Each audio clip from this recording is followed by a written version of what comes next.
All right, halftime, something I want to throttle home. On a day of the government shutdown, Washington gave the Cookie Monster and his friends over at PBS $445 million. But it really didn't pay to keep the World War II Memorial open. In fact, what money it was spending, it was to keep people away from that war memorial. Open air, shrines that you could just walk up to. They were even paying money for cones on the road leading to Mount Rushmore, like almost making it impossible to even see it. That costs a lot of money. Between that and yellow tape, why? Retired Gunnery Sergeant Jessie Duff from Concerned Veterans for America, furious, just furious. Great to have you back on. What do you make of this? Because there's a clear double standard there. I mean, and it's a glaring one. It's so hypocritical to see that on the backs of our veterans, that we are denying the funding to keep their memorials open. This is our freedom at work right here, and then we shut out freedom.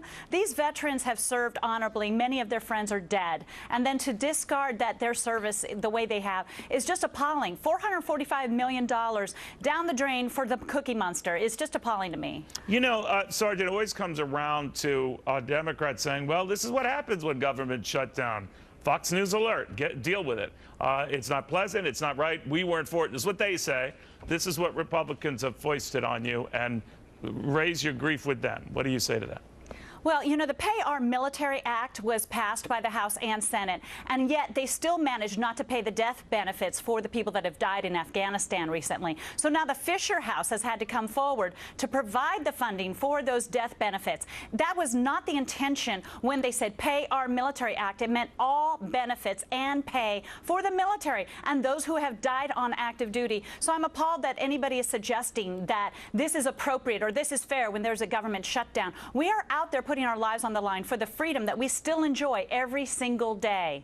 There's no doubt about that. And in a government shutdown, there are people who are hit and unfairly hit, and ironically, those who serve our country or have, and just some of them want to see a memorial, whether they're aging veterans or folks like you who've just given a lot to the country.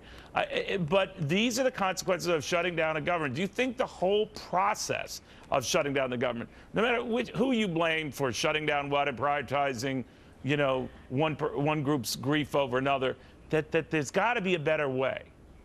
Oh, there absolutely has to be a better way, and that's why we call to the American people to make better choices in their elected officials. Because when we really want to look in the mirror, who elected all of these people in the White House and in Congress and in Senate? We did. We need to take a look at our government and make our choices very seriously, because if we don't like what's going on, we have a responsibility to make that change.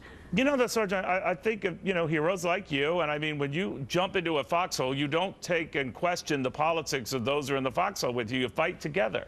But now we have those who are in the same political foxhole who won't talk to one another. And that's why I started this process recently where when either side starts a press conference and begins ripping the other side a new one, I stop it like I would with my kids when they start arguing with each other.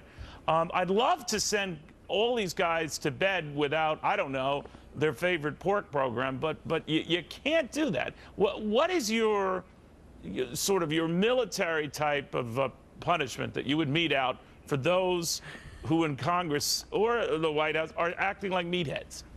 Well, in the military, this wouldn't be called for. This wouldn't be stood for. We have a lot of ways of rectifying disagreements, and unfortunately, we can't apply that here. But when you have a Congress and a Senate that keeps their gym open and still receives their own pay, they're sending a very poor message to those that have served. That's a very good point. Sergeant, you were a breath of fresh air. Thank you very much.